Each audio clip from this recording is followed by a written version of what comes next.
Sanctus, Sanctus,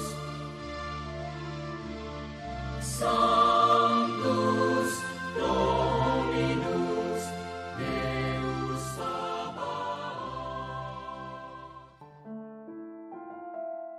Salam jumpa kembali saudara-saudariku yang terkasih dalam Tuhan kita Yesus Kristus. Salam sejahtera untuk kita semua. Berkat Allah yang Maha Kuasa senantiasa menyertai kita. Marilah kita mendengarkan dan merenungkan bacaan-bacaan kitab suci hari Sabtu tanggal 13 Januari tahun 2024. Bacaan pertama dari kitab pertama Samuel bab 9 ayat 1 sampai 4 dilanjutkan dengan ayat 17 sampai 19 dan bab 10 ayat 1a. Ada seorang dari daerah Benyamin namanya Kisi bin Abiel bin Zeror bin Bekorat bin Afia. Ia seorang suku Benyamin, seorang yang berada. Orang ini punya anak laki-laki namanya Saul, seorang muda yang elok rupanya. Tidak seorang pun dari antara orang Israel lebih elok daripadanya. Ia lebih tinggi daripada setiap orang sebangsanya dari bahu ke atas. Kisi ayah Saul itu kehilangan keledai-keledai betinanya.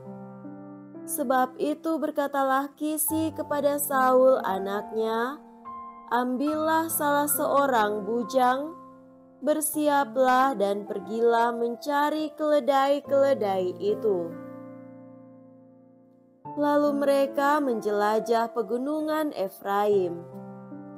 Juga mereka menjelajah tanah Sahalim, tetapi keledai-keledai itu tidak ada. Kemudian mereka menjelajah tanah Benyamin, tetapi tidak menemuinya. Ketika Samuel melihat Saul yang datang minta petunjuk, bersabdalah Tuhan kepada Samuel, "Samuel, inilah orang yang kusebutkan kepadamu itu. Inilah orang yang akan memegang tampuk pemerintahan atas umatku." Sementara itu Saul datang mendekati Samuel di tengah pintu gerbang dan berkata, "Maaf, di mana rumah pelihat itu?" Jawab Samuel kepada Saul katanya, "Akulah pelihat itu. Naiklah mendahului aku ke bukit. Hari ini kamu akan makan bersama-sama dengan daku. Besok pagi aku membiarkan engkau pergi, dan kemudian aku akan memberitahukan kepadamu segala sesuatu yang ada dalam hatimu." Maka keesokan harinya, Samuel mengambil buli-buli berisi minyak, dituangnyalah ke atas kepala Saul, diciumnyalah dia sambil berkata, "Sungguh, Tuhan telah mengurapi engkau menjadi raja atas umatnya Israel. Engkau akan memegang tampuk pemerintahan atas umat Tuhan, dan engkau akan menyelamatkannya dari tangan musuh-musuh di sekitarnya." Demikianlah sabda Tuhan. Syukur kepada Allah.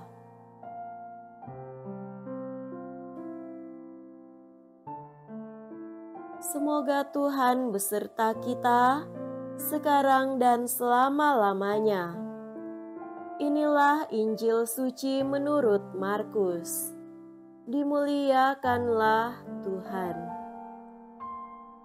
Injil Markus bab 2 ayat 13-17. Sekali peristiwa, Yesus pergi ke pantai Danau Galilea dan semua orang datang kepadanya. Yesus lalu mengajar mereka. Kemudian ketika meninggalkan tempat itu, ia melihat Lewi anak Alfeus duduk di rumah cukai. Yesus berkata kepadanya, "Ikutlah aku." Maka berdirilah Lewi, lalu mengikuti Yesus. Kemudian, ketika Yesus makan di rumah Lewi, banyak pemungut cukai dan orang berdosa makan bersama dengan dia dan murid-muridnya, sebab banyak orang yang mengikuti dia. Waktu ahli-ahli Taurat dari golongan Farisi melihat bahwa Yesus makan bersama dengan pemungut cukai dan orang berdosa, berkatalah mereka kepada murid-muridnya, "Mengapa gurumu makan bersama dengan pemungut cukai dan orang berdosa?" Yesus mendengar pertanyaan itu dan berkata kepada mereka, "Bukan orang sehat yang memerlukan tabib, tetapi orang sakit. Aku datang bukan untuk memanggil orang benar, melainkan orang berdosa." Demikianlah sabda Tuhan. Terpujilah Kristus.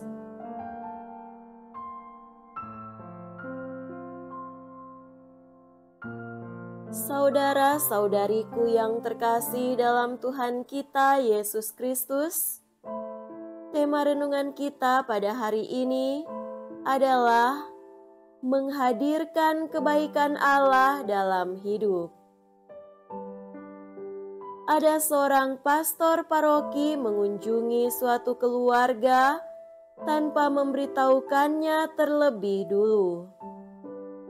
Keluarga itu terkejut dan merasa malu karena mereka tidak aktif dalam hidup menggereja. Dengan jujur mereka mengakui bahwa mereka tidak pernah terlibat di wilayah rohani, apalagi di paroki. Akan tetapi, sejak dikunjungi oleh pastor paroki, mereka mulai aktif hidup menggereja. Saudara terkasih, perjumpaan dengan orang lain kadang bisa mengubah jalan hidup seseorang. Saul diurapi menjadi raja ketika berjumpa dengan Samuel. Lewi, yang oleh banyak orang dipandang sebagai orang berdosa, juga berubah jalan hidupnya karena berjumpa dengan Yesus. Entah bagaimana ceritanya, tetapi dalam bacaan Injil diceritakan bahwa Yesus dan murid-muridnya makan di rumah Lewi itu. Pada waktu itu, banyak pemungut cukai dan orang berdosa makan bersama-sama dengan dia dan murid-muridnya. Perumpamaan dengan orang lain adalah hal yang sangat biasa. Setiap hari kita berjumpa dengan banyak orang, baik di dunia nyata maupun di dunia maya. Apakah perjumpaan itu mengubah hidup kita? Apakah perjumpaan itu mengubah jalan hidup orang yang kita jumpai? Kalau kita jujur, kita menyadari banyak perjumpaan yang berlalu begitu saja. Perjumpaan dengan orang lain hanya menjadi hal yang rutin dan biasa saja. Akan tetapi, kalau kita renungkan, setiap perjumpaan memiliki makna. Dari sekian banyak perjumpaan, pasti ada yang memberi kesan khusus memberi inspirasi, atau bahkan mengubah jalan hidup, entah hidup kita, entah hidup orang yang kita jumpai, atau bahkan keduanya. Perubahan itu bisa baik, tetapi bisa juga buruk. Saudara-saudariku yang terkasih, setiap orang diciptakan secitra dengan Allah. Maka panggilan kita sebagai manusia adalah menghadirkan kuasa dan kebaikan Allah. Itulah yang dilakukan oleh Samuel dan Yesus. Bagaimanakah kita? Apakah hidup kita menghadirkan kuasa dan kebaikan Allah bagi orang yang kita jumpai? Ataukah sebaliknya, kehadiran kita justru menghancurkan orang lain? Ungkapan bijak mengatakan, kalau kita tidak bisa mengatakan atau melakukan yang baik, lebih baik kita diam. Jangan sampai kita menjadi ahli-ahli Taurat baru yang menghalangi orang lain untuk berkembang menjadi lebih baik. Semoga demikian. Amin.